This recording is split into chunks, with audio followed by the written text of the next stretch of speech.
Hello everyone, this is advocate Rahul Tiwari और मैं Gurgaon district court में प्रैक्टिस करता हूं। आज मैंने अपने 3 स्टूडेंट्स को इस स्टूडियो में बुलाया है क्योंकि मेरा ये मानना है कि मीडिया ट्रायल, आज का टॉपिक हमारा मीडिया ट्रायल है और मेरा ये मानना है कि हमें यंग स्टूडेंट्स को ट्रेन करने की जरूरत है। और फिर मैंने सोचा कि मैं अपने ही कोर्स में से 3 स्टूडेंट्स को बुला लूं और उनसे मैं फिर बात करके उन्हें समझाऊं कि आखिर मीडिया ट्रायल क्या है और कैसे मीडिया ट्रायल हमारे लीगल सिस्टम को हैम्पर करता है। और ये चीज जरूरी है क्योंकि अभी बातचीत के दौरान मेरे एक स्टूडेंट आशीष ने पूछा कि सर, हमसे ज्यादा वकीलों के मुंशी जानते हैं और उनके पास डिग्री नहीं है, तो हमारे पास ऐसा क्या होना चाहिए कि हमें उस चीज का रास्ता मिल पाए। तो आशीष, सबसे पहले मीडिया ट्रायल पे बात करने से पहले तुम्हारे बात का जवाब दूं। जो बार काउंसिल ऑफ इंडिया है, जो हम लॉ करने के बाद एक रजिस्ट्रेशन करवाने जाते हैं स्टेट बार काउंसिल में, उसमें 12,000 से लेकर 25,000 रुपए तक हमारे खर्च होते हैं। तो ये बार काउंसिल ऑफ इंडिया की ड्यूटी होती है कि वो फ्रेश ग्रेजुएट्स को ट्रेनिंग दे, उन्हें कम से कम 6 महीने की ट्रेनिंग दे ताकि बच्चे उनसे सीख सके कि प्रैक्टिकल एस्पेक्ट क्या होता है, केस फाइल कैसे होता है, फाइलिंग का काम कैसे होता है, फाइलिंग के दौरान एडवोकेट्स को किस किस चीजों का ध्यान रखना पड़ता है, जब केस फाइल हो जाता है तब केस की फर्स्ट डे ऑफ हियरिंग क्या होती है, कंसिडरेशन पीरियड क्या होता है, केस का टेक्निकल एस्पेक्ट क्या होता है, केस के मेरिट्स क्या होते हैं। तो इससे क्या होता है कि क्योंकि बच्चों को कुछ पता नहीं होता और जब वो प्रोफेशन में जाते हैं तो वो सीनियर्स की मर्जी के ऊपर होते हैं कि सीनियर कुछ सिखा दे और सीनियर उन्हें कुछ जो 2, 4, 5 हजार रुपए दे दे। तो ये चीज बार काउंसिल का है और इस चीज को मैं मीडिया ट्रायल के थ्रू जर्नलिज्म को लेके क्या होना चाहिए उस पर भी मैं समझाऊंगा।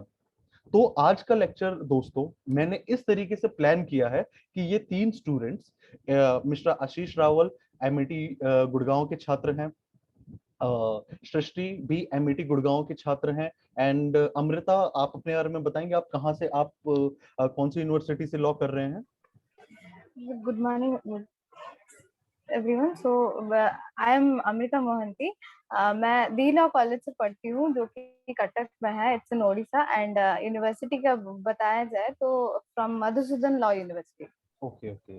सो जैसा आप देख सकते हैं कि today I have gathered a very diverse crowd. Gurgaon से हैं, अमृता गुड़गांव की है, आशीष भी हरियाणा पानीपत से हैं और अमृता हमारी उड़ीसा से हैं। तो इस तरीके से ही मैंने अपने आगे के लेक्चर सीरीज को जो फ्री में है उसको प्लान किया है कि मैं अपने अलग अलग स्टूडेंट्स को जो इंडिया के अलग अलग पार्ट से हैं उनको इकट्ठा करके उनसे बात करके लॉ को एक बहुत ही सरल भाषा में समझाने की कोशिश करूंगा। तो आज का टॉपिक है मीडिया ट्रायल और इसमें मैं समझाऊंगा कि मीडिया ट्रायल क्या होता है, मीडिया ट्रायल क्या फ्रीडम ऑफ प्रेस को हैम्पर करता है या नहीं, इस तरीके से। तो इस तरीके से मैं media law, criminal law as well as constitutional law तीनों को एक प्रॉपर ढंग से एक आसान भाषा में समझाऊंगा, क्योंकि यहां से मेरी टारगेट ऑडियंस जो है वो है कि वो एक आम आदमी जो एक यूट्यूब से या गूगल से कोई चीज जानकारी लेने की कोशिश करता है। एंड बीइंग एन एडवोकेट, ये हमारी ड्यूटी है, ये हमारी फ्रेटर्निटी की ड्यूटी है कि एक आम आदमी को भी लॉ का सही मतलब पता चले। तो इस तरीके से आज मेरे तीनों छात्रों के पास कुछ सवाल हैं और उन सवालों के जरिए मैं मीडिया ट्रायल को समझाने की कोशिश करूंगा। और स्टार्ट करता हूं मैं अपने दोस्त आशीष रावल से। तो यस आशीष, अपना सवाल पूछिए। सर, सबसे पहले तो आपका बहुत बहुत शुक्रिया हमारे साथ जुड़ने के लिए और हमें मीडिया ट्रायल के बारे में बताने के बारे में। जिस तरह की आपने बताया मेरे पहले सवाल का जवाब कि मुंशी वकील हम जैसे वकीलों से ज़्यादा जानते हैं स्टूडेंट से, तो जिस तरह आपने उसका जवाब दिया मैं उससे बहुत सहमत हूँ। तो सबसे पहले मेरा यही सवाल है, एक मीडिया ट्रायल लेमैन के लिए क्या कहा जा सकता है? ओके, देखो सबसे पहले आप इस वर्ड को समझो, ट्रायल क्या होता है। और media trial most of the time, maximum time एक क्रिमिनल केस के लिए होता है। ठीक है, जैसे आपने को मैंने क्लासेस में समझाया है कि एक सिविल केस का क्या नेचर है, एक क्रिमिनल केस का क्या नेचर है। अभी आप मेरे से क्रिमिनल लॉ पढ़ रहे हो, तो मीडिया ट्रायल, जब ट्रायल की बात होती है तो मोस्टली क्रिमिनल केस के बारे में, जो कि या तो बहुत हाई प्रोफाइल हो या एक सनसनी केस की तरह चले, उस पे एक होता है। तो सबसे पहले आप ये समझिए कि ट्रायल क्या होता है। ट्रायल का मतलब होता है कि वहां पे एक इम्पार्शियल जज होना चाहिए, इम्पार्शियल, निष्पक्ष। उसके सामने दोनों पार्टी खड़ी हो और दोनों पार्टी के पास ऑडी अल्ट्रम पार्टम का एक राइट हो कि दोनों पार्टी का पक्ष को सुना जाए, उनके क्रॉस एग्जामिनेशन हो, और फिर दोनों पार्टी के सुनने के बाद, उनके एविडेंस को रिकॉर्ड करने के बाद, क्रॉस एग्जामिनेशन के बाद, वो निष्पक्ष न्यायाधीश जो मजिस्ट्रेट है वो अपना फैसला सुनाए। ये एक ट्रायल का कंसेप्ट है। अब ट्रायल में एक पार्टी कंप्लेनेंट है और एक पार्टी जो शिकायत करता है और एक पार्टी जवाब देती है, जिसे हम रिस्पोंडेंट कहते हैं। तो को हमारे जो देश का कानून है और कहीं का भी वो इस पे चलता है, पहला तो ऑडी अल्ट्रम पार्टम कि दोनों पक्ष की बात सुनी जाए, अपनी बात को रखने का उनके पास राइट हो। दूसरा, जो अक्यूज है, जिस पे जो आरोपी है, वो इनोसेंट अंटिल प्रूवन गिल्टी, मतलब जब तक उसका गिल्ट साबित ना हो जाए वो इनोसेंट है, और उसका जो गिल्ट है वो guilt prove to beyond reasonable doubt, मतलब बियॉन्ड रीजनेबल डाउट पे जाके उसका गिल्ट प्रूव हो जाए। ठीक है, तो इस चीज को जब न्यायाधीश पूरा कंप्लीट करता है उसके बाद वो अपना फैसला देता है। ये ट्रायल का कंसेप्ट है। पर असल में क्या होता है मीडिया ट्रायल में? मीडिया ट्रायल जैसे हमारे 4 बॉक्स बने हुए हैं, तो वहां पे एक एंकर जज बन जाता है, कुछ लोग अपना पक्ष रखते हैं, कुछ लोग अपना उसे विरोध करते हैं, और मीडिया 1-2 घंटे के अंदर ही सारी चीजों को देख के उसे जिस पक्ष को फेवर करना होता है उस पक्ष में अपना एक फैसला सुना देता है। अब क्या होता है कि एक केस जिसको निष्पक्ष ढंग से कोर्ट में चलाया जाता है, और मीडिया में क्योंकि लोग देख रहे हैं उस चीज को, तो मीडिया क्या करती है कि उस चीज को 1 दिन 2 दिन लगातार पूरे टाइम 24/7 विक्टिम का चेहरा दिखा देना, उसका नाम एक्सपोज कर देना, ऐसे करके सब चीज को उसको करके तो कानून समाज की नजर में उसे पहले ही दोषी करार देती है। अब भले ही वो कानून की नजर में दोषी हो चाहे नहीं हो, वो समाज की नजर में दोषी बन जाता है। इसीलिए मीडिया ट्रायल हमेशा एक अनकॉन्स्टिट्यूशनल, एक गैर संवैधानिक चीज है जिसका हमें हमेशा विरोध करना चाहिए। ठीक है, तो आशीष, ये आपका पहला जवाब था कि मीडिया ट्रायल क्या होता है। सर, कुछ रीसेंट ट्रेंड्स में ये देखा गया, जब मीडिया हाउसेस के ऊपर उंगली उठी या मीडिया ट्रायल के दौरान उंगली उठाई गई, तो उन्होंने ये कहा कि इस भारत देश में मीडिया फ्री है, और वो बात करता है भारत के संविधान के अनुच्छेद 19 की। तो आपको नहीं लगता अनुच्छेद 19 उनको फ्रीडम देता है, आज़ादी देता है अपने विचार रखने की, पर कुछ प्रतिबद्धता भी होनी चाहिए, लिमिटेशन भी होनी चाहिए। बिल्कुल बिल्कुल, मैं आर्टिकल 19 से पहले मैं आपको लेके जाना चाहूंगा आर्टिकल 21 पे। आर्टिकल 21 सबसे पहले हम समझते हैं क्या कहता है। आर्टिकल 21 कहता है right to life, right to life with dignity, right to live with dignity, and and right to life with personal liberty. ये तीनों चीज हैं, ये तीनों चीज उसका बेसिक डेफिनेशन है। लेकिन जब हम आर्टिकल 21 को डीप में पढ़ते हैं, तो जो जजेस के दिए हुए फैसले हैं जो कि आगे चल के फिर कानून बन जाते हैं, जिसे हम प्रेसिडेंट कहते हैं, ठीक है, तो उसके तहत बहुत सारे ऐसे फैसले भी आए हैं जिससे आर्टिकल 21 की डेफिनेशन को बहुत ज्यादा इलेबोरेट किया गया है। पहला, जैसे मैं मीडिया ट्रायल से हट के आपको एक एग्जांपल देता हूं, जैसे article Mohini Jain versus State of Karnataka. उसमें यह बताया गया था कि right to education is the fundamental right, और वो भी आर्टिकल 21 का हिस्सा है। K S Puttaswamy versus Union of India 2017, उसमें यह कहा गया था कि राइट टू प्राइवेसी भी आपका फंडामेंटल राइट है, और वो आर्टिकल 21 के तहत आता है। उसी तरह सुब्रमण्यम स्वामी के केस में भी ये कहा गया था कि राइट टू रेप्यूटेशन, आप समझ रहे, राइट टू रेप्यूटेशन भी आपका फंडामेंटल राइट है, और वो भी आर्टिकल 21 के तहत आता है।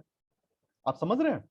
तो और आर्टिकल 21 का महत्व यह है कि आर्टिकल 20 और आर्टिकल 21 कभी भी सस्पेंड नहीं हो सकते, चाहे जो भी कारण हो, चाहे इमरजेंसी लग जाए चाहे इमरजेंसी ना लगे। बाकी सारे फंडामेंटल राइट्स इमरजेंसी के पीरियड में सस्पेंड हो जाते हैं, पर आर्टिकल 21 इमरजेंसी के पीरियड में भी सस्पेंड नहीं हो सकता।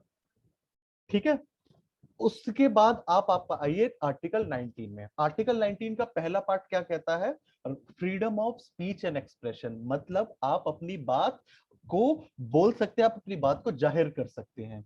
लेकिन जब आप आर्टिकल 19 के सब क्लॉज 2 को पढ़ें, क्योंकि आर्टिकल 19 जो freedom of speech and expression है वही पावर देता है मीडिया को भी, कि मीडिया जो है वो फ्री है, मीडिया अपनी बात को निष्पक्ष तरीके से मीडिया अपनी बात को कह सकती है। लेकिन जब आप सब क्लॉज 2 को पढ़ते हो तो सब क्लॉज 2, उससे पहले मैं आपको अमेंडमेंट समझाता हूं कि देखिए अपने संविधान है, संविधान के कॉन्स्टिट्यूशनल अमेंडमेंट होती है पार्लियामेंट से, जिससे पार्लियामेंट में कुछ चेंजेस लाए जाते हैं, तो उसे हम कॉन्स्टिट्यूशनल अमेंडमेंट कहते हैं। तो जो फर्स्ट अमेंडमेंट हुआ था उसमें फंडामेंटल राइट्स को अमेंड करके उनकी एब्सोल्यूट पावर को कम करी गई थी। पहले आप समझिए फंडामेंटल राइट्स क्या होते हैं। फंडामेंटल राइट्स आपके वो होते हैं जो आपसे कोई छीन नहीं सकता, जिसको हमेशा प्रोटेक्ट किया जाएगा। लेकिन जो आपके ये राइट्स हैं वो एब्सोल्यूट नहीं है। मतलब आपके पास freedom of speech and expression है तो इसका मतलब ये नहीं कि आप किसी को जाके गाली दे दोगे या किसी के बारे में आप किसी को जाके डिफेम कर दोगे, तो उसी लिए ये एब्सोल्यूट नहीं है। और फर्स्ट अमेंडमेंट में ये बात कही गई थी कि इनमें रीजनेबल, इस वर्ड को समझिए, रीजनेबल रेस्ट्रिक्शंस लगाने जरूरी हैं। और वो रीजनेबल रेस्ट्रिक्शंस क्या हैं? रीजनेबल रेस्ट्रिक्शंस हैं कि आप अपनी बात बोलिए, पर वो आपकी बात इन सब चीज को वायलेट नहीं कर सकती। वो क्या है? सबसे पहली बात, your freedom of speech and expressions जो है वो सिक्योरिटी ऑफ द स्टेट को हैम्पर नहीं कर सकता। तो कल के मतलब मीडिया ये नहीं कि अगर फ्री है तो आप ऐसी बात बोल दे कि जिससे सिक्योरिटी ऑफ द स्टेट पे बात आ गई, इंडिया की सिक्योरिटी, नेशनल सिक्योरिटी पे कुछ प्रॉब्लम आ जाए, या फिर foreign relation of the state, यानी इंडिया के किसी दूसरे देश के साथ संबंध खराब हो जाए, आप ऐसी बात भी नहीं बोल सकते। आप ऐसी बात भी नहीं कर सकते जिससे लॉ एंड ऑर्डर की सिचुएशंस खड़ी हो जाए, पब्लिक ऑर्डर।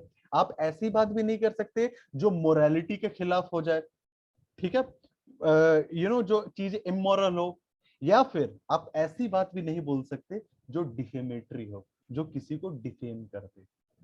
तो इन सब चीजों का ध्यान मीडिया पर भी ये चीज लागू होती है। और मीडिया को जब अपनी रिपोर्टिंग करते हैं तो अपने रिपोर्ट, मीडिया फ्री है, there is freedom of press in India, Indian press is free, although जैसा उनका कंडक्ट है तो आप रैंकिंग देख सकते हैं, बहुत अच्छी स्थान पे नहीं है हमारा इंडियन मीडिया।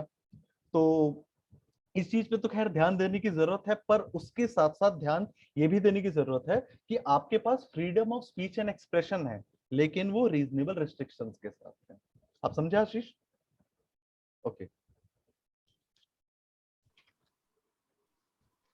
तो सर, जिस तरह आपने बताया और हमें ये भी समझाया कि विश्व स्थान पे हमारा जो मीडिया है वो किस स्थान पे आता है, तो उसके साथ हिसाब से ये पूछना चाहूंगा आपसे, जो कि मीडिया ट्रायल है, क्या वो हमारी एडमिनिस्ट्रेशन और जो कि हमारी पुलिस, जिसको हम इन्फोर्समेंट मिनिस्ट्री कहा जाता है, वो प्रेशर डालते हैं इन्वेस्टिगेशन के टाइम पे केस की, किसी प्रकार ये से उसको? देखिए देखिए दो चीज हैं, अब आप दो चीजों को मिक्स कर रहे हो एक्चुअली। अभी बात होती है मीडिया ट्रायल की, ठीक है। मीडिया ट्रायल का मतलब है कि जब मीडिया अपने हिसाब से ही खुद से रिपोर्टिंग करने लगता है, खुद से एविडेंस को एनालाइज करता है, खुद ही इन्वेस्टिगेट करने लगता है, ठीक है, और खुद ही फैसला सुना देता है, ये मीडिया ट्रायल है जो कि अनसंवैधानिक है। लेकिन जिसकी आप बात कर रहे हैं वो मीडिया रिपोर्टिंग है। जैसे मान लीजिए कोई एक गरीब घर का एक इंसान है जिसके साथ कोई क्राइम घट गया और पुलिस और प्रशासन उस पर ध्यान नहीं दे रही है, ठीक है, तो जब मीडिया उसे रिपोर्ट करता है कि ये विक्टिम है, हमारे पुलिस आखिर कर क्या रही है, वो मीडिया ट्रायल नहीं है, वो तो मीडिया क्वेश्चन कर रही है, जो कि मीडिया का काम है। और उसके थ्रू एक प्रेशर पड़ता है कि यस, कि हमें ये करके देना है क्योंकि लोग सवाल कर रहे हैं। तो वो एक अलग चीज है, वो मीडिया का एक पॉजिटिव एस्पेक्ट है, जिसके लिए, जो कि बेसिकली एक मीडिया की ड्यूटी है। पर यहां पे इसका मीडिया ट्रायल में इसका उल्टा हो जाता है। तो उसकी परमिशन नहीं है। जिसकी बात चीज की आप बात कर रहे हैं वो चीज तो अलाउड है, लेकिन उस चीज की परमिशन नहीं है कि मीडिया खुद से अपना ट्रायल स्टार्ट कर दे एट एनी कॉस्ट। किसी भी स्टेज पे मीडिया के पास परमिशन नहीं है कि वो खुद से ट्रायल स्टार्ट करे।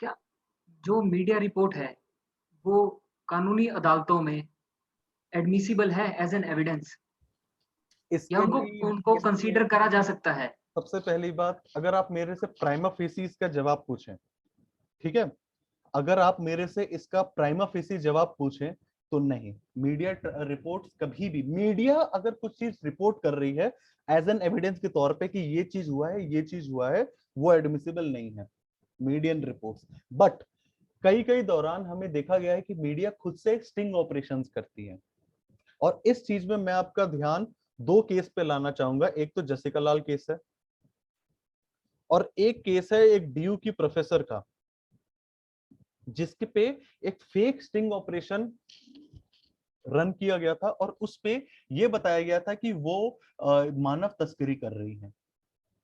तो अब इन दोनों केस को हम पहले समझते हैं। सबसे पहले जसिका लाल केस, या फिर जसिका लाल केस भी नहीं, चलिए मैं आपको एक दूसरा एग्जांपल देता हूं। जसिका लाल केस में तो एक मीडिया की सराहना की गई थी, तो हमें जो कमियां हैं आज हमें उस पे बात करनी है। जसिका लाल केस में तो एक मीडिया ने सराहनीय काम किया था। आपने हिट एंड रन केस बारे में सुना था, संजीव नंदा का। उसमें भी ऐसे स्टिंग ऑपरेशंस हुए थे, और उसमें बहुत सारी चीजें खुल के सामने आई थी। जब उन रिपोर्ट्स की फॉरेंसिक जांच हुई, उसके बाद कोर्ट ने यह बताया था कि ऐसे स्टिंग ऑपरेशन जो security agencies for the purpose of investigation करती है, for the purpose of investigation के लिए स्टिंग ऑपरेशंस करती हैं, तो एडमिसिबल है। अब आप आइए दूसरे आधार पे, जो डीयू का प्रोफेसर की हम जो बात कर रहे हैं, एक बहुत ही प्रोमिनेंट न्यूज चैनल ने इसके ऊपर स्टिंग ऑपरेशन किया था। बाद में पता चला कि वो स्टिंग ऑपरेशन फेक था। तो suo motu cognizance, court into its own motion, जब कोर्ट, हाई कोर्ट या supreme court suo motu cognizance लेता है, कोर्ट खुद से एक केस को स्टार्ट करता है, तो उसमें यह बताया गया था कि मीडिया हाउसेस या कोई प्राइवेट ऐसा इंडिविजुअल ऐसे स्टिंग ऑपरेशंस नहीं कर सकता। और आप करते हैं तो किसी का प्राइवेसी को हर्ट करते हैं। ये काम सिक्योरिटी एजेंसीज का है। और ऐसे ऐसे कितने जजमेंट्स हैं जिसमें यह बताया गया है कि स्टिंग ऑपरेशंस को कोर्ट डायरेक्टली एडमिट नहीं कर सकती, क्योंकि स्टिंग ऑपरेशन के टेम्परिंग होने के चांसेस काफी ज्यादा हैं। उसमें आदमी क्या बोल रहा है, आप वॉइस मॉड्यूलेशन कर सकते हो उसमें। स्टिंग ऑपरेशन इंड्यूस होने के चांसेस ज्यादा हैं, जैसे मैंने अपने एक पुराने वीडियो में भी बताया था। जैसे सपोज करो मैं इस कंप्यूटर के सामने कुछ कन्फेस कर रहा हूं कि हाँ मैंने क्राइम किया है। इस कैमरा में आप मेरा देख रहे हो कि कितना पोर्शन आ रहा है, आपको मैं इस तरीके से समझाता हूं। और इस कैमरा के पीछे एक आदमी ने मेरे पे बंदूक तानी हुई है कि ये चीज बोलो। अब उस चीज के डर से, या उस आदमी ने मुझे बोला हुआ है कि अगर तुम कैमरा पे जाके इस चीज को कन्फेस नहीं करोगे तो मैं तुम्हारे घर वालों को गोली मार दूंगा। तो उस डर से मैं इस चीज को एक फेक स्टिंग ऑपरेशन का हिस्सा बन के उस चीज पे मैं ये चीज कन्फेस कर रहा हूं। और फिर उस स्टिंग ऑपरेशन को यूज करके मीडिया अपना खुद से एक ट्रायल चला रही है, और खुद ही वर्डिक्ट दे रही है कि ये जो फलाना आदमी है इसने वीडियो में कन्फेस किया है, आखिरकार इसे सजा कब मिलेगी, कहाँ है हमारे देश का कानून। जो आप ये जो आई वुड से कि एक ड्रामा हम देखते हैं आजकल मीडिया हाउसेस में, आप समझ रहे हैं। तो इसीलिए स्टिंग ऑपरेशन को most of the time admit नहीं करते हैं, और मीडिया रिपोर्ट्स जो है वो एडमिशेबल नहीं होते हैं अनलेस एंड अनटिल वो सिक्योरिटी एजेंसीज के किसी एक पर्पस से सारे चीज गाइडलाइंस को फॉलो करते हुए करी जाए, और उस फॉरेंसिक जो जब टेस्ट हो तो उन वीडियोस की, उन वॉइसेस की जब जांच भी हो तो उन्हें पाया जाए कि वो ऑथेंटिक थे। Until and unless they are not admissible. Okay.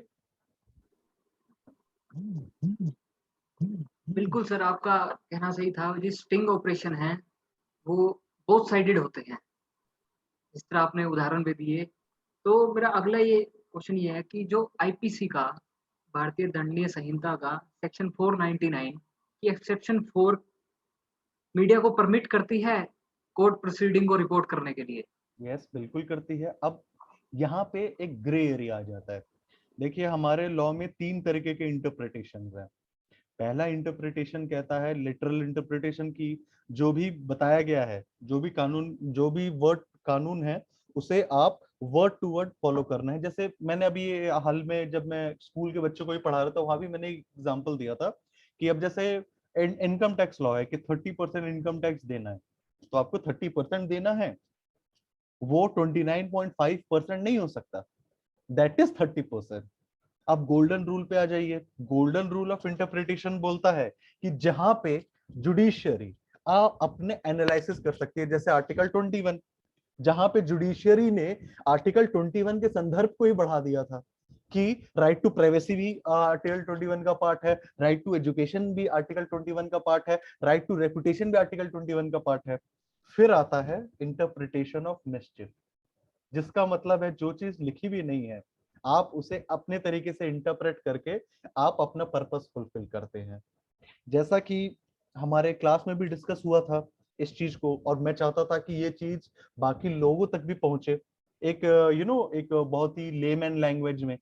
तो सबसे पहले आर्टिकल सेक्शन 499 आईपीसी डिफेमेशन की बात करता है, जिसका मतलब है कि कोई भी आदमी किसी सामने वाले आदमी को डिफेम करने के लिए एक एक क्रिमिनल इंटेंशन के साथ, एक क्रिमिनल साथ साथ क्रिमिनल मोटिव के साथ कुछ उसके बारे में ऐसी बात बोलता है जो कि झूठ है, और जिससे उसकी समाज में रेपुटेशन हर्ट होती है और रेपुटेशन खत्म हो जाती है, तो उसे डिफेमेशन कहते हैं। लेकिन उसके साथ साथ 10 ऐसे एक्सेप्शंस भी हैं कि जिसमें अगर वो बात उन 10 एक्सेप्शंस में आती हैं तो वो डिफेमेशन नहीं होगी।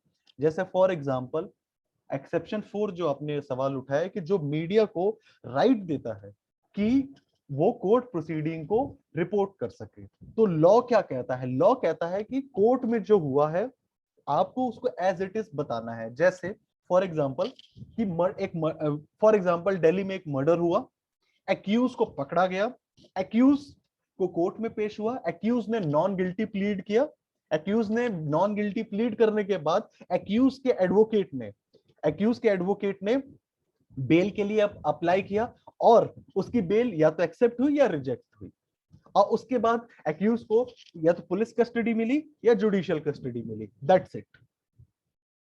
This is what section exception 4 is all about of section 499। पर होता क्या है? सबसे पहले मीडिया एक नाट्य रूपांतरण करता है कि चैन से सोना है तो जाग जाओ, पहला, या फिर मुझे 302 चाहिए, 302 चाहिए, 302 चाहिए, ऐसा एक खुद से एक केस बनाते हैं, खुद से ट्रायल रन करते हैं, और फिर बताते हैं कि जो आरोपी, पहले तो आरोपी का नाम बता देंगे, चारों तरफ उस आरोपी की फोटो को सर्कुलेट कर देंगे, और फिर बताएंगे ये नहीं कि ये आरोपी है, अपने मीडिया ट्रायल में ये बताएंगे कि इसी ने मर्डर किया है, इसको कोर्ट में लाया गया तो इसके माथे पे कोई शिकन नहीं थी, इसने बेल के लिए अप्लाई किया, लेकिन न्यायाधीश ने एक बहुत ही अच्छा फैसला लेते हुए बेल को इस गुनहगार, आरोपी नहीं, इस गुनहगार की बेल को रिजेक्ट किया और इसे 15 दिन के जुडिशियल कस्टडी में भेजा गया। आखिरकार हमारा जुडिशरी इतना पीछे क्यों है? आखिर 15 दिन ही वेट क्यों करना, जब सामने सामने सब चीज क्लियर है कि इसे सजा दी जाए, इसे फांसी पे लटकाया जाए, इसे जल्द से जल्द सजा मिले। अब इससे क्या होता है कि पहली बात, इस चीज को मैं भी मानता हूं कि देश में जजेस की कमी है। अगर हाई कोर्ट और सुप्रीम कोर्ट के जजेस को हटा दे तो इंडिया में लोअर कोर्ट में सिर्फ 21,000 जज हैं, जिसमें से भी पहले 6,000 वैकेंट थे, आज अभी शायद 3-3,500, I am not sure, but इतने वैकेंट हैं। सो 135 करोड़ की आबादी वाले देश में हमारे पास ट्रायल स्टेज पे, डिस्ट्रिक्ट स्टेज पे 18 से 19,000 जज हैं। सबसे पहले हमें जजेस को बढ़ाना है, और उससे क्या होता है कि क्योंकि जजेस कम है, जजेस हमें बढ़ाना भी है, और उससे क्या है कि क्योंकि हमारी न्याय व्यवस्था उतनी तेज नहीं है, तो इसीलिए लोग का जो भरोसा है वो न्याय व्यवस्था पे थोड़ा कम हो जाता है। तो उसकी वजह से मीडिया हाउसेस उस एंजाइटी को उस एंजाइटी को कैश करने के लिए, उस एंजाइटी को अपने फायदे में भुनाने के लिए ऐसे मीडिया ट्रायल्स करते हैं ताकि लोगों का एंटरटेनमेंट हो और लोगों की एक उत्सुकता बनी रहे।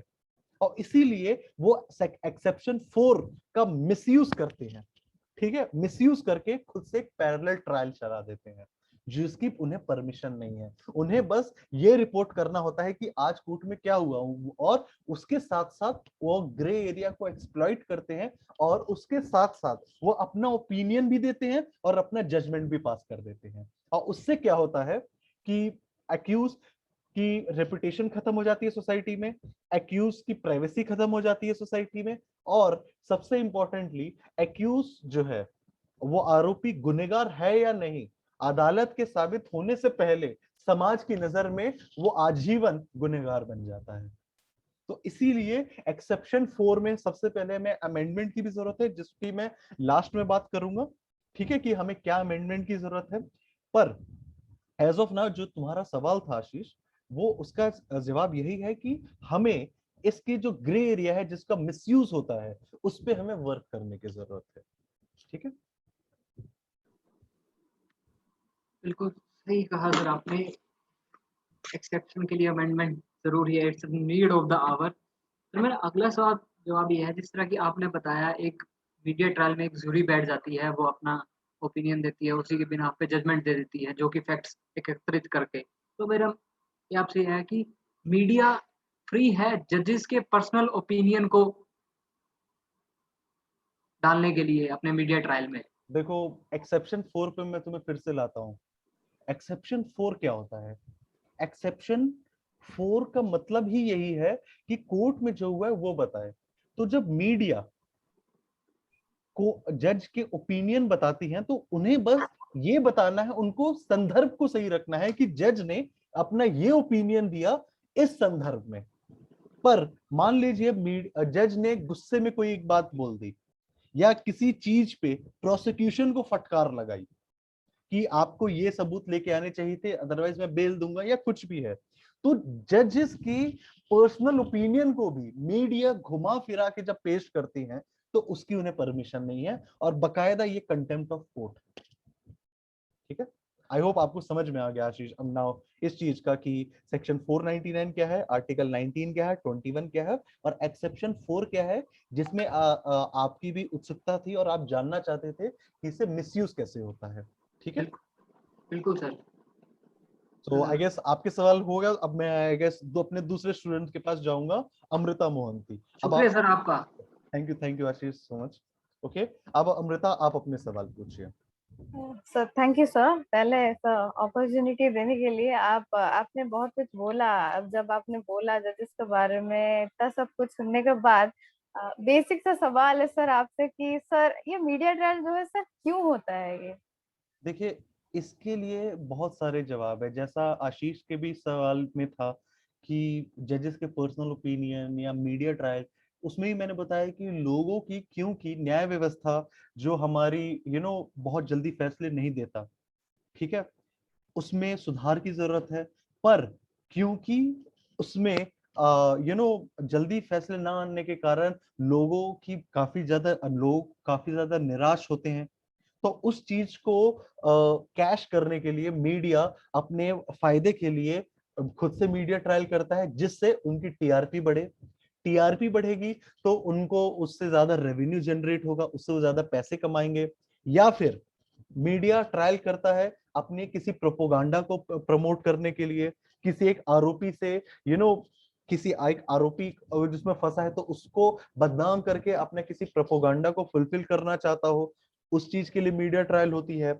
या फिर जैसा मैंने कहा कि प्रॉफिट तो एक मोटिव है ही, लोगों की निराशा भी है, साथ साथ मीडिया कोई एक इंपॉर्टेंट मुद्दे को छुपाने के लिए, उस पर पर्दा डालने के लिए मीडिया ट्रायल करके उसको बढ़ा चढ़ा के दिखाने की कोशिश करता है। जैसे सुशांत सिंह राजपूत का केस हुआ था पिछले साल, कि जिसमें मीडिया का ध्यान जाना चाहिए था कि आखिर कोविड के केसेस इतने क्यों बढ़ रहे हैं, उसके एवज में उस पर ध्यान ना देते हुए मीडिया ने सुशांत सिंह राजपूत के केस को लगभग 2.5-3 महीने तक चलाया, और देश में क्या हो रहा है, देश में कोविड के कितने केसेस आ रहे हैं, देश के स्वास्थ्य व्यवस्था कैसी है, उस पे ध्यान नहीं दिया। और पूरा ध्यान सुबह से लेकर शाम तक सुशांत सिंह के केस में क्या हुआ, और रिया चक्रवर्ती जिन्हें फाइनली बेल भी मिल गई, उससे तो इन्होंने पूरा पूरा आरोपी सिद्ध कर ही दिया था। जबकि डॉक्टर्स हो, चाहे वो महाराष्ट्र के डॉक्टर्स हो, चाहे वो एम्स के डॉक्टर हो, अभी तक के उनकी ऑब्जर्वेशन यही थी कि वो एक आत्महत्या का केस था, जिसे इन्होंने 302 302 302 बिना लॉ की डिग्री लिए बिना बिना अगर आप किसी जर्नलिस्ट से पूछ लो कि भाई 302 क्या है, 302 के इंपॉर्टेंट पॉइंट्स क्या हैं, या फिर मर्डर और कल्पेबल होमिसाइड के बीच में क्या डिफरेंस है, तो शायद ना बता पाए।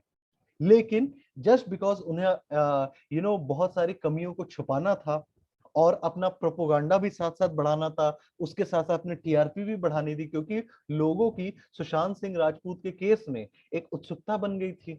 तो उस चीज को कैश इन करने के लिए, और जो हमारे देश में जो कोविड के केसेस बढ़ रहे थे और हमारी स्वास्थ्य व्यवस्था पे लोगों का ध्यान ना जाए, लोग सवाल ना पूछें अधिकारी सबसे, या फिर सरकार से या अधिकारी से इस चीज को सवाल ना पड़े, उस चीज को छुपाने के लिए भी मीडिया ट्रायल का सहारा लिया जाता है। ठीक है सर, ये तो जायज है सर, आपने जो बोला सुशांत सिंह राजपूत के बारे में, वो तो केस पूरा सर, वो एक सेंसिटिव मैटर हो जाता है तो वो लोग उसको फायदा उठाना लगते हैं उसका। तो सर उसको छोड़ के सर आप और कुछ उदाहरण दे सकते हैं जिसमें ये मीडिया ट्रायल आपने देखा हो और जिसके वजह से बहुत मतलब सोसाइटी में बहुत कुछ प्रॉब्लम क्रिएट हुआ हो। ओके, मैं आपको और एग्जांपल्स देता हूँ। एक तो सुशांत सिंह राजपूत का केस था, उसके बाद आपको एक केस में याद दिलाना चाहूंगा, आरुषि तलवार केस का, जिसको पहले मीडिया ने ये शो करा कि नौकर ने मर्डर करा है, फिर मीडिया ने अपने ये प्रोपोगंडा चलाया कि मदर फादर ने उस लड़की अपनी ही बेटी का मर्डर करा है, जबकि मीडिया के पास कोई भी पुख्ता सबूत नहीं थे। जांच में भी कमियां हुई, और जांच की कमियों को, जैसे मैंने कहा, छुपाने के लिए भी काफी हद तक मीडिया का सहारा लिया गया, ताकि पुलिस की कमियों को छुपाया जा सके। ठीक है, उसी तरीके से, और फाइनली उनकी पूरी प्रैक्टिस, उनकी पूरी रेपुटेशन, उनकी पूरी प्राइवेसी, जो तलवार दंपति थी, उस चीज को पूरा खत्म कर दिया गया। और आखिरकार 9 साल बाद, जैसे मैंने कहा कि डिस्ट्रिक्ट कोर्ट ने भी शायद उन्हें गिल्टी प्रूव किया था, लेकिन उनके भी वर्डिक्ट में काफी कमियां पाई गई थी। और इसीलिए जब अपील में जब इलाहाबाद हाई कोर्ट गया, तो इलाहाबाद हाई कोर्ट ने तलवार दंपति को निर्दोष बताया गया। पर जो 9 साल उनको अपनी बेटी के खोने के बाद जिस यातना का सामना करना पड़ा, क्यों? Due to media trial. क्या वो 9 साल उनके अब लौटाए जा सकते हैं? नहीं। जो उनकी इज्जत समाज में खत्म हो गई, क्या वो लौट सकती है अब? नहीं। वही चीज है। और क्योंकि कोर्ट के फैसले के आने से पहले ही मीडिया अपनी ही तरफ से सब कुछ डिक्लेयर करके उन्हें गिल्टी प्रूफ कर देता है, ये मीडिया ट्रायल की सबसे बड़ी, आई वुड से कि सेटबैक है। और इसीलिए मीडिया ट्रायल, सारे कोर्ट्स भी यही कहते हैं कि मीडिया ट्रायल एक अनसंवैधानिक चीज प्रक्रिया है। ट्रायल का अधिकार सिर्फ एक जज के पास होता है।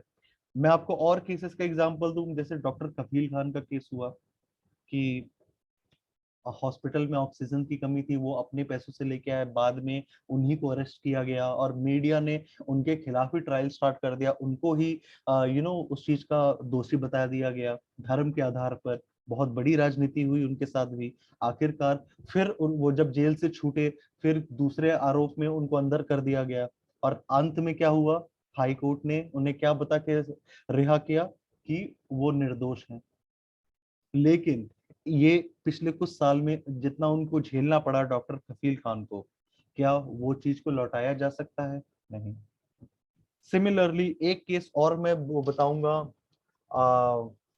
सुशांत सिंह का हुआ, हसलीन कौर केस का, जिसमें वो केस था कि एक लड़के ने सरबजीत सिंह, शायद जितना अगर मैं नाम रिकलेक्ट कर पा रहा हूँ, सरबजीत सिंह ने उनको रोड पे बीच रोड में छेड़खानी के आरोप उन पे लगा था। 4 साल केस चला।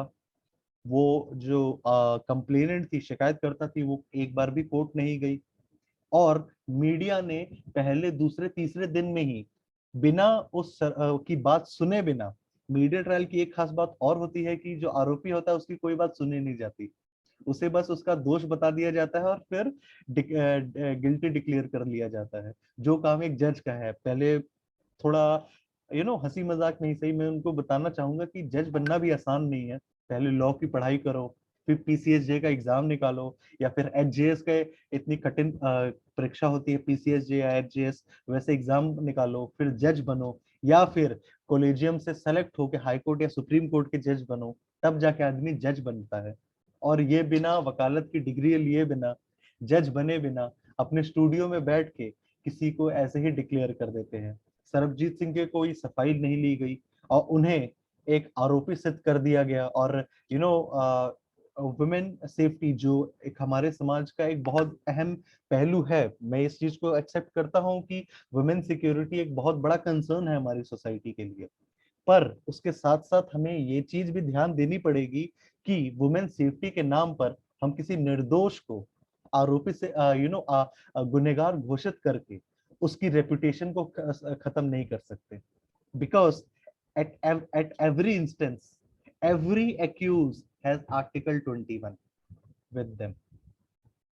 ओके, सो बिकॉज आप स्टूडेंट्स भी हैं, आप इस चीज को, कि देखिए मैं इस चीज को बाद में इंट्रोडक्शन में भी ऐड करवाऊंगा कि जरूरी नहीं है कि हम कोई वेबिनार करें तो मैं बाहर से मॉडरेटर्स बुला के लाऊं और एक फैंसी तरीके से वेबिनार करूं। जरूरी यह है कि वो मौका मैं अपने स्टूडेंट्स को दूं कि कैमरे के सामने कैसे फेस करते हैं, कैमरे के सामने अपनी आपकी हिचक कैसे खत्म होगी, कैमरे के सामने आप कैसे बात करेंगे, क्योंकि क्या पता कल होके आपको मीडिया ट्रायल का सामना करना पड़े, या आप कल एडवोकेट बन जाएं, आपके क्लाइंट को मीडिया ट्रायल का सामना करना पड़े। तो being your mentor, being your teacher, I should train you at the first hand to how to face the camera. Okay, so ये एक बहुत बड़ी खराब बात है मीडिया की, कि वो बिना आरोपी की बात सुने बिना, बिना एविडेंस को स्टडी किए बिना, यू नो उस चीज को पहले ही आरोपी को पहले ही गिल्टी डिक्लेयर कर देती हैं। एक और केस, राम जन्मभूमि केस, जिसमें मैं ऑफिशियली एमआर शमशाद सर के साथ काम कर चुका हूं। इस केस में इस केस में उनका रिसर्च असिस्टेंट था। और जो ट्रांसलेशन वर्क हुई थी इलाहाबाद हाई कोर्ट के, जो जितने भी जजमेंट थी, या फिर फैजाबाद डिस्ट्रिक्ट कोर्ट जो कि अब अयोध्या डिस्ट्रिक्ट कोर्ट है, उसके उसमें जो सिविल कोर्ट में जो केस चला था, उसकी पूरी फाइल की ट्रांसलेशन वर्क में एडिटिंग का मैंने काम किया था। तो जब मैं देखता था कि जो मैं पढ़ रहा हूँ उसका पूरा अपोजिट मीडिया में शो किया जाता है, कि मीडिया में कि हमारे जो मर्यादा पुरुषोत्तम श्री राम हैं, उनके जन्मभूमि का केस था, कि वहां पे जो बाबरी मस्जिद बनी थी उसका विध्वंस हुआ, क्या वो सही था, क्या वो जन्मभूमि, क्या वो वाकई हमारे मर्यादा पुरुषोत्तम श्री राम की जन्मभूमि है। उस चीज पे ये केस था। एक अगर केस को देखा जाए तो ये एक सिंपल लैंड डिस्प्यूट का केस था, एक टाइटल सूट का केस था ये। पर उसको फिर जिस तरीके से, क्योंकि हमारे लोगों की आस्था का सवाल बन गया था, लोगों की आस्था, लोगों की भावनाएं उस केस से जुड़ गई थी। इस चीज को मैं कभी कुछ डिनाई नहीं कर रहा हूँ, पर एक केस को जिस तरीके से मीडिया ने ऐसे प्रोपोगेट किया कि कोर्ट में आज ये हुआ, कोर्ट में आज इस तरीके से वकीलों के ये एक्सप्रेशन थे, जज को इस बात पे अच्छा लगा, या जजेस को इस बात पे खुशी हुई, या जजेस को इस बात पे नाराजगी हुई, इन सब करने की जरूरत नहीं थी। जो कोर्ट में हो रहा था, मीडिया का काम था सिर्फ उसी को शो करना, ना कि अपना ओपिनियन देके लोगों की भावनाओं को उकसाना।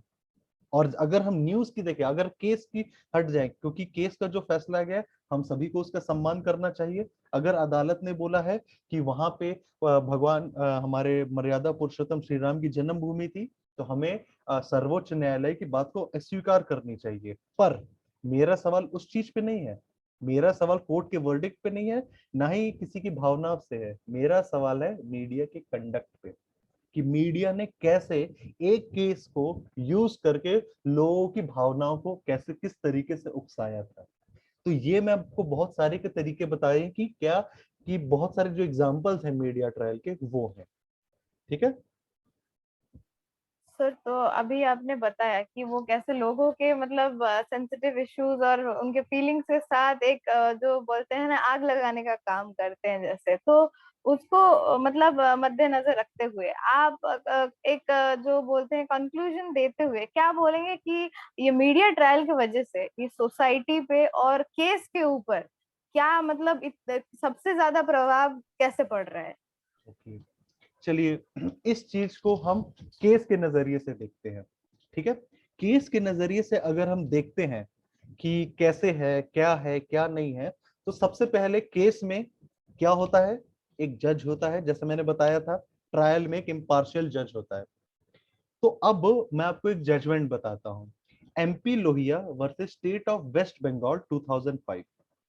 इस केस में सुप्रीम कोर्ट ने कहा था कि जजेस भी इस मीडिया ट्रायल की वजह से इफेक्ट हो जाते हैं, क्योंकि जजेस जो हैं वो भी हमारे एक समाज का हिस्सा हैं, जो वो भी न्यूज़पेपर पढ़ते हैं, वो भी न्यूज़ देखते हैं। तो जाहिर सी बात आ जाती है कि जो चीज वो न्यूज़ में देख रहे हैं उस चीज का इफेक्ट उनके जुडिशियल माइंड पे पड़ता है और उससे उन पे प्रेशर आ जाता है। कई बार ऐसे भी होता है कि जजेस देखते हैं कि आरोपी का आरोप सिद्ध नहीं हो रहा, लेकिन फिर भी वो या तो समय पे फैसला नहीं दे पाते, प्रेशर की वजह से, सामाजिक प्रेशर की वजह से। क्यों? क्योंकि समाज ने मीडिया ट्रायल की वजह से उस आरोपी को ऑलरेडी गुनहगार घोषित कर दिया है और उसलिए उनके जुडिशियल माइंड पे इफेक्ट आता है। ये चीज मैं नहीं कह रहा हूं, ये चीज सुप्रीम कोर्ट ने एक जजमेंट में भी कहा है।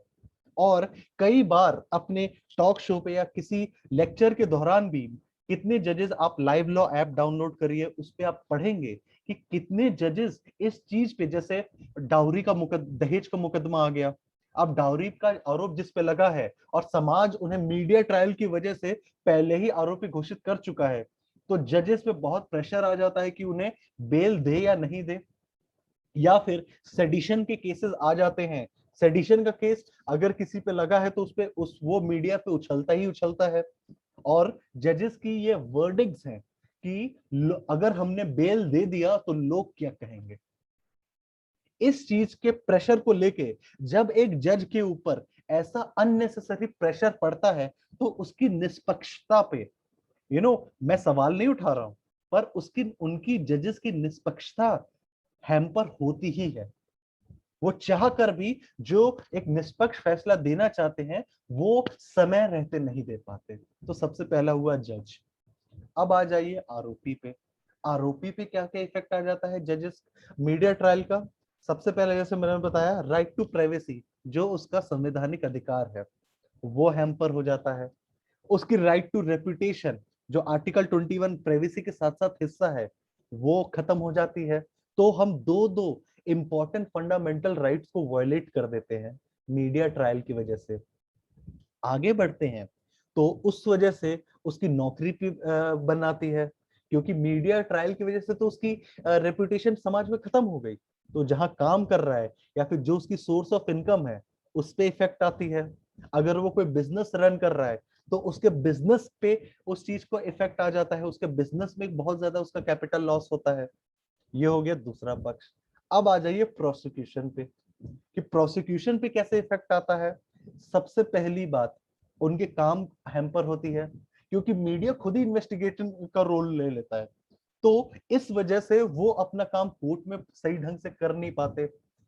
उससे भी सबसे ज्यादा परेशानी होती है विटनेसेस पे, केस के जो गवाह है, क्योंकि जो गवाह है, मैंने जैसा कहा, वो भी इंसान है, वो भी न्यूज़पेपर पढ़ते हैं, वो भी आजकल जो न्यूज चैनल चल रहे हैं वो देखते हैं। तो इस चीज को लेके उनकी अपनी समझ पे और उनकी अपनी निष्ठा पर भी सवाल बन जाती है। और वो इस चीज को मीडिया ट्रायल में, क्योंकि सपोज करिए वो कोर्ट में जाके कुछ और बोलना चाहते हैं, और क्योंकि मीडिया में ऐसा सवाल उठ रहा है और मीडिया में ऐसी सवाल मीडिया ट्रायल ऐसा चल रहा है, इस वजह से वो अपने बात को कोर्ट में भी ढंग पे नहीं रख पाते। तो जब जहां पे किसी एक इंपॉर्टेंट केस में गवाह के ऊपर प्रेशर आ जाता है, तो वो केस कितना निष्पक्ष रहेगा, इस पे अब मुझे ज्यादा आपको बताने की फिर जरूरत नहीं है।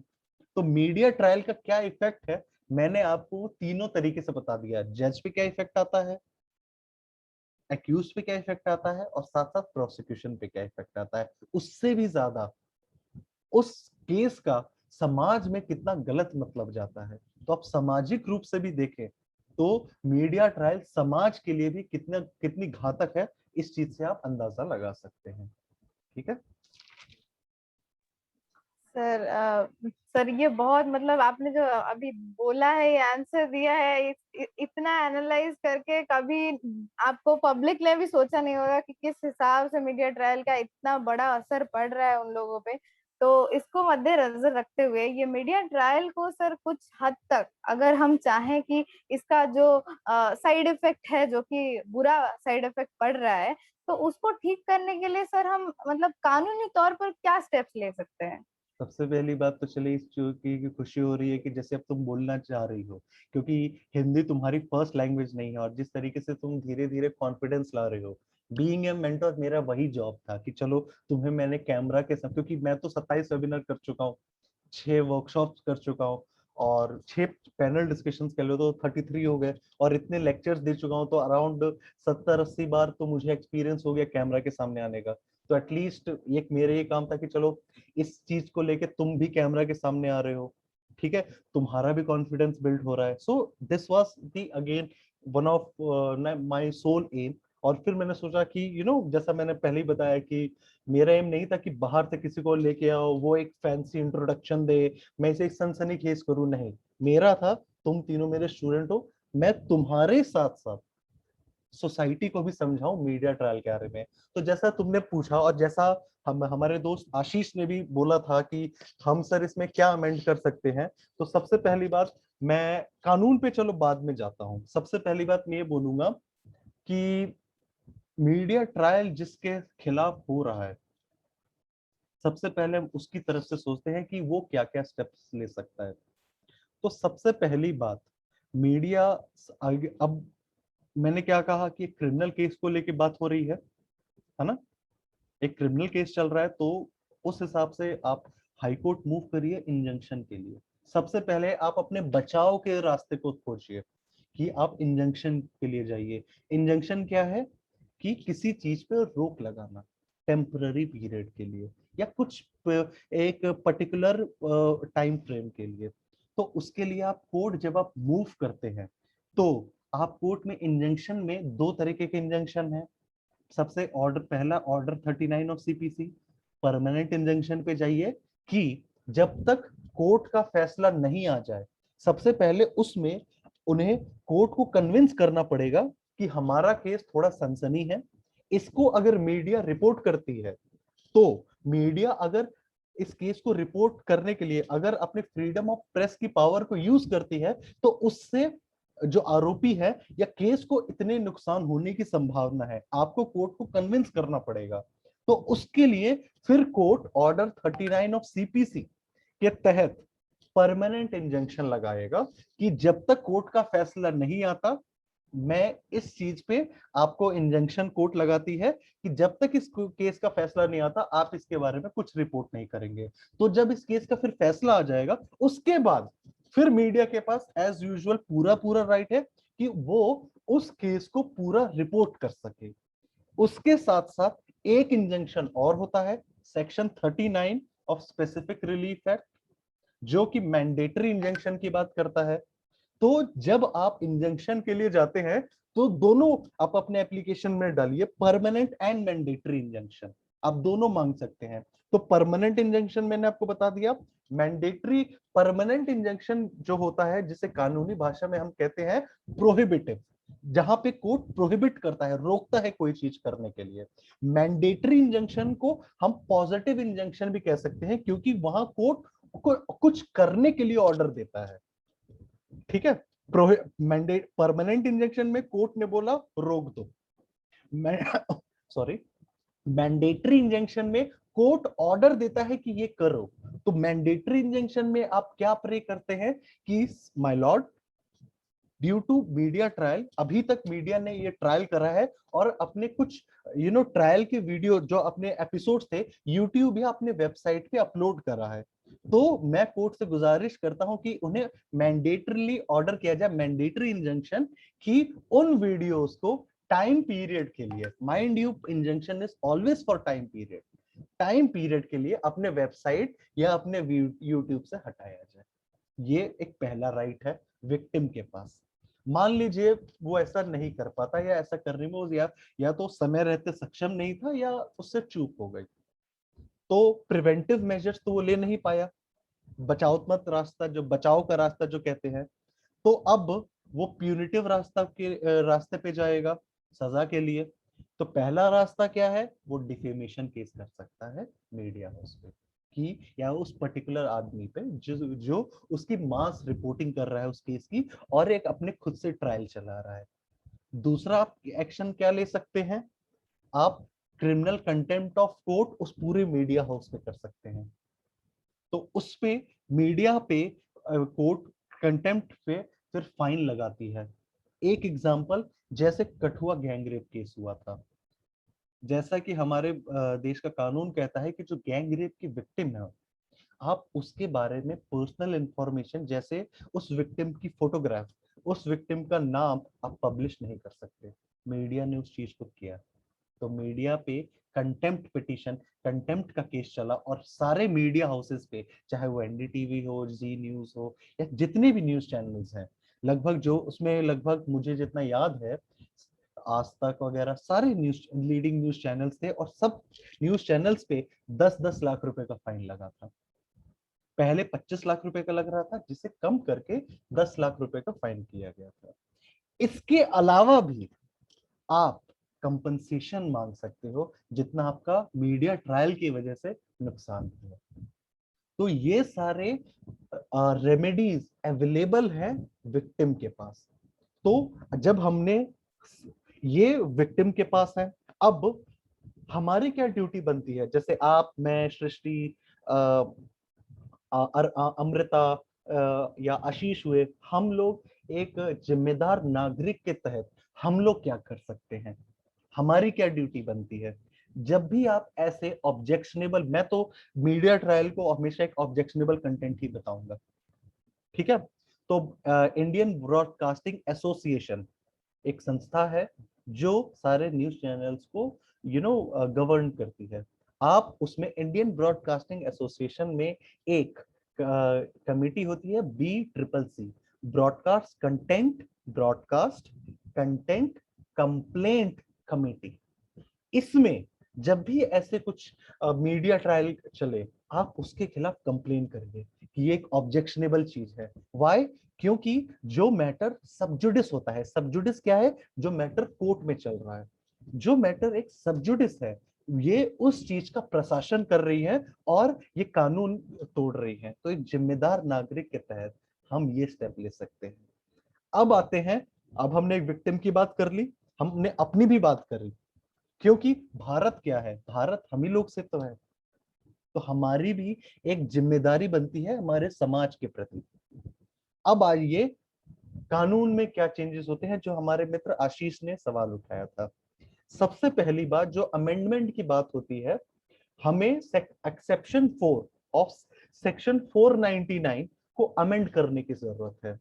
और इसमें लॉ कमीशन ऑफ इंडिया ने भी अपने रिपोर्ट में बताया था कि हम क्या अमेंड कर सकते हैं। जैसे इंग्लैंड में एक्टिव केसेस होते हैं और इनएक्टिव केसेस करके उनका एक सिस्टम रहता है, कि जो एक्टिव केसेस होते हैं, जो सब जुडिस केसेस जो एक्टिव है, जो कोर्ट में चल रहे हैं अभी, जिनका एविडेंस रिकॉर्ड होना है, ये एविडेंस रिकॉर्ड होना है, या अभी क्रॉस एग्जामिनेशन होना है, ये सब के बारे में मीडिया कोई रिपोर्ट नहीं कर सकता। तो हमें कानून में जो एक्सेप्शन 4 का मिसयूज हो रहा है, हमें उस कुछ शब्द को बदलाव करने की जरूरत है, और हमें एक्टिव वर्ड को लाने की जरूरत है। एक्टिव वर्ड का क्या होता है कि सबजुडिस मैटर जो होते हैं, अगर हम इस चीज को, चलिए मैं आपको एक बार फिर से समझाता हूँ। सबजुडिस मैटर हो गए, जैसे जो केस कोर्ट में गया, तो क्या होता है, जैसे कोई आरोपी गिरफ्तार हुआ, गिरफ्तार होते ही मीडिया उसके बारे में रिपोर्ट करने लगती है। क्यों? क्योंकि मीडिया फिर ये एक्सप्लेनेशन देती है कि जब ये गिरफ्तार होके कोर्ट में जाएगा, तब सब मैटर सबजुडिस हुआ ना, तब तक तो मैटर सबजुडिस नहीं है। तो हमें सबजुडिस जो वर्ड है उसमें अगर हम एक्टिव वर्ड को अमेंड करके लाते हैं तो हमें उसके संदर्भ को बढ़ाना होगा कि जैसे ही आरोपी अरेस्ट हुआ, जब तक कोर्ट चार्जेस फ्रेम नहीं कर देती तब तक उस आरोपी के बारे में कोई बातचीत नहीं हो।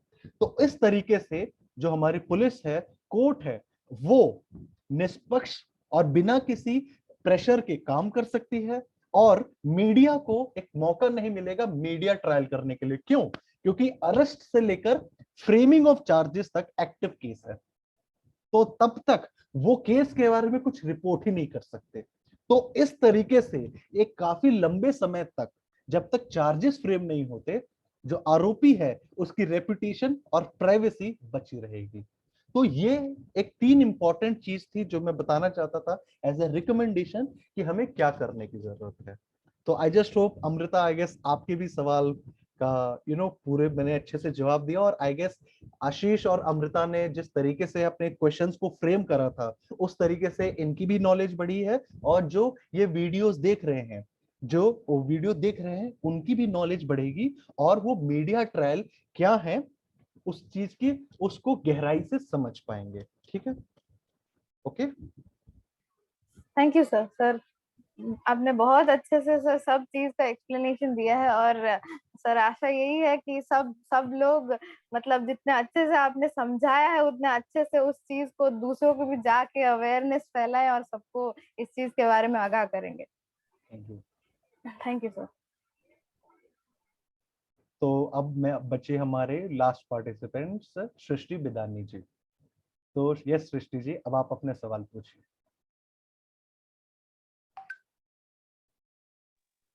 Thank you so much sir, मेरे को ये अपॉर्चुनिटी देने के लिए। और मेरा आपसे ये सवाल है कि क्या जर्नलिस्ट को ट्रेनिंग देनी चाहिए, जिस तरीके से वो जर्नलिज्म के बारे में दिखाते हैं या वो जैसे टीवी पर बात करते हैं, क्या उनको ट्रेनिंग की जरूरत है? बिल्कुल है। तो उसके लिए मैं 2 चीज बताना चाहूंगा। सबसे पहली चीज, जर्नलिज्म को जो ट्रेनिंग की बात होती है, सबसे पहली बात, हमारे पास जर्नलिज्म की 2 डिग्रियां होती है हमारे का यू नो हमारे एजुकेशन इंस्टीट्यूट्स में, एक ग्रेजुएशन लेवल पे, एक पोस्ट ग्रेजुएशन लेवल पे। और आपने अगर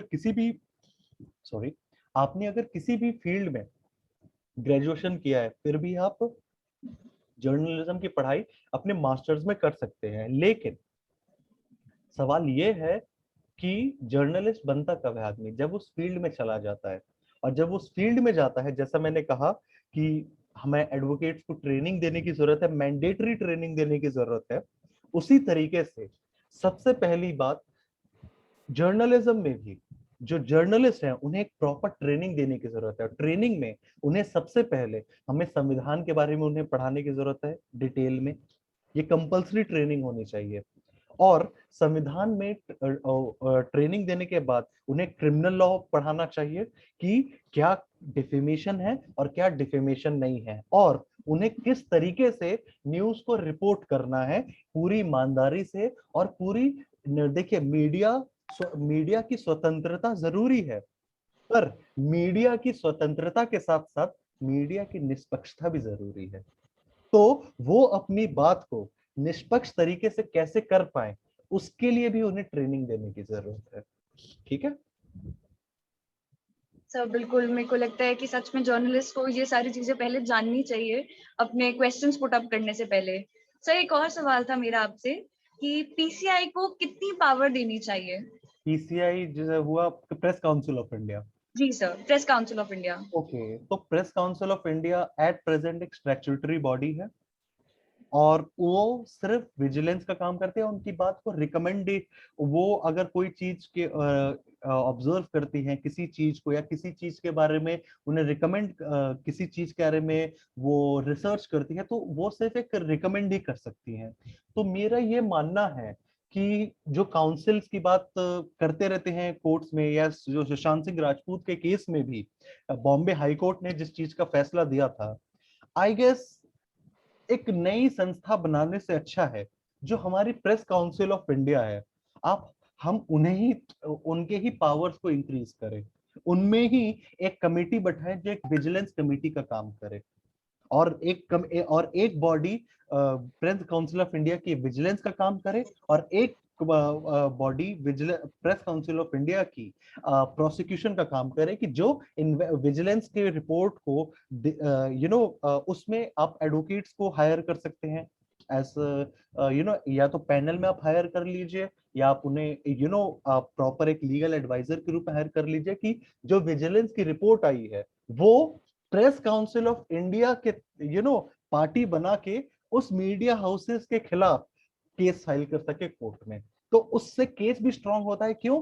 क्योंकि ऐसे मीडिया ट्रायल के केसेस में हमेशा press council of India party बनती है, तो जाहिर सी बात है उनका पक्ष शुरुआत से मजबूत रहता है, और वो अपनी बात को अच्छे से बता सकते हैं कि कि इन्होंने इस तरीके से करा है, हमने इनको ये गाइडलाइंस दी थी, इन्होंने इस गाइडलाइंस को फॉलो ना करते हुए भी एक मीडिया ट्रायल को तब भी रन किया और एक एक्यूज की रेपुटेशन को हार्म किया। और जैसा सृष्टि आपने सवाल पूछा पीसीआई के बारे में, इसमें मैं एक चीज, आपका सवाल बहुत ही अच्छा था, और इसमें मैं एक चीज और ऐड करना चाहूंगा कि ये तो बात हो गई कि क्या करना चाहिए। ओके, ये हमारे हाथ में नहीं है। हमारे हाथ में क्या है, जैसे मैंने अमृता की बात में बताया कि जो ब्रॉडकास्ट कंटेंट कंप्लेंट कमेटी है उसमें कंप्लेंट करना चाहिए। तो ऐसे मीडिया ट्रायल्स जब होते हैं तो हमारा फर्ज भी बनता है कि जब हमने कंप्लेंट किया, उसका कुछ हमें सॉल्यूशन नहीं मिला, तो हम खुद अदालत का दरवाजा खटखटा के इनके खिलाफ केस कर सकते हैं। दूसरा, ये जुडिशरी से, और मैं ये उम्मीद करता हूं कि जब तक ऐसे बदलाव नहीं आते हमारे कानून में, या जब तक लोग भी जागरूक नहीं होते, जुडिशरी खुद, जैसे जुडिशरी ने ये डीयू के जो प्रोफेसर वाला केस था 2008 का, सुओ मोटो कॉग्निजेंस लिया, या फिर दिल्ली हाई कोर्ट ने कठुआ गैंगरेप केस में सुओ मोटो कॉग्निजेंस लिया, उसी तरीके से मीडिया हाउसेस के खिलाफ जब भी मीडिया ट्रायल्स हो, जब भी मीडिया अपनी उस रेखा को, स्वतंत्रता की और निष्पक्षता की रेखा को पार करके मीडिया ट्रायल स्टार्ट कर दे, मैं अपने जो हाई कोर्ट्स है और सुप्रीम कोर्ट्स हैं उससे यही उम्मीद करूंगा कि तब तक बहुत ही ज्यादा सुओ मोटो कॉग्निजेंस ले ऐसे मीडिया हाउसेस के खिलाफ, ताकि ये एक पनिशमेंट की, देखिए पनिशमेंट जब अगर आप पढ़ते हैं आईपीसी में, ओके, तो पनिशमेंट की एक मेन मोटिव क्या होती है कि पनिशमेंट किसी को पनिश भी कर रही है और एक डेटरेंट फैक्टर सोसाइटी में लाए, कि जिससे जो दूसरे आरोपी है उस चीज को लेकर डरे कि अगर हमने ये क्राइम किया तो हमारे खिलाफ भी ये हमें ये सजा मिल सकती है। तो जब कोर्ट्स सुओ मोटो कॉग्निजेंस लेंगे तो वो एक डेटरेंट फैक्टर का काम करेगा। तो मैं प्रेस काउंसिल ऑफ इंडिया की जो चेंजेस की हम लोग जो बात कर रहे हैं कि उनको और पावर देनी चाहिए, जो कि हमारे हाथ में नहीं है, वो तो लॉ मेकिंग जो बॉडी है पार्लियामेंट उनके हाथ में है, तब तक मेरी ज्यादा उम्मीद जुडिशरी से है और अपने खुद के लोगों से, हम लोगों से, खुद से है, क्योंकि हमें दूसरों से बजाय खुद से उम्मीद करनी चाहिए कि हम क्या कर सकते हैं। तो तब तक जुडिशरी और हम ये स्टेप्स ले ताकि एक डिटरेंट फैक्टर जाए मीडिया हाउसेस के को, कि ठीक है एक बहुत बड़ा ऑडियंस है जो ऐसे मीडिया ट्रायल को एंजॉय करता है, लेकिन मीडिया हाउसेस भी इस बात से समझेंगी कि एक बहुत बड़े ऑडियंस का एक तबका ऐसा भी है जो कि अब जागरूक हो गया है, जो कि मीडिया ट्रायल के खिलाफ कोर्ट का दरवाजा खटखटाकर उनसे सवाल कर रहा है और उनके खिलाफ एक्शन ले रहा है। तो बहुत बहुत शुक्रिया आप तीनों का जो आप मेरे साथ जुड़े और एक वॉलंटियर का काम करा। So I just hope my audience, ये मेरे तीन one of the most bright students थे जिनको मैंने सोचा कि अपने यूट्यूब मैं उनका फिर से इंट्रोडक्शन दूंगा। Ashish Rawal from Haryana studying in MIT Gurgaon, Amrita Mohanty studying law from Odisha, and last but not the least, Srishti Vidani studying law from MIT Gurgaon again. So ये तीनों मेरे कोर्स के स्टूडेंट्स भी थे और मैंने सोचा कि एक मीडिया ट्रायल पे आके एक वीडियो बनाऊं और मीडिया ट्रायल पे आके एक वेबिनार करूं जो कि 1 घंटे का चला जाए, और उससे क्या होता है कि लोगों की वो उत्सुकता नहीं बनी रहती और आधे घंटे 45 मिनट बाद लोग फिर बोर होने लगते हैं।